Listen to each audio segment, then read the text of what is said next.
గ్రహ కూటమి కూడా మొదలవుతుంది.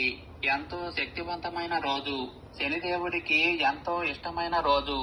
ఈ రోజు ఎవరైతే శనిదేవుడి పెళ్లి కథను వింటారు, చెప్తారు, అలానే వినిపిస్తారు, వారికి జన్మలో దరిద్రం దరిచేరదు.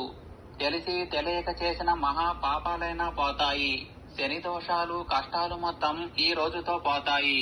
మరణం దరిచేరదు. శనిదేవుడు దీవించి మీ ఇంట్లో అష్టైశ్వర్యాలు కురిపిస్తాడు. మరి అత్యంత శక్తివంతమైన ఈ రోజు తప్పక వినవలసిన శనిదేవుని పెళ్లి కథను విందాం. శనిదేవుడి వివాహం కథను అదృష్టవంతులు మాత్రమే ఇప్పుడు వింటున్నారు. శనిదేవుడికి 8 మంది భార్యలు ఉన్నారని మన పురాణాలు చెప్తున్నాయి.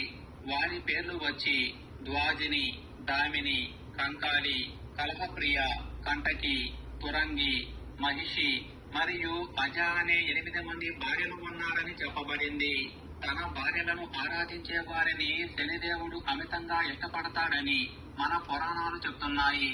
శనిదేవుణ్ణి పూజించే ముందు అతని భార్యల పేర్లను కూడా చదివి పూజిస్తే మంచిది. శనివారం వారి పేర్ల మీద పూజలు చేయటం వల్ల శనిదేవుడు సంతోషించి మనకు సకల ఐశ్వర్యాలు ఇస్తాడు. శనివారం కేవలం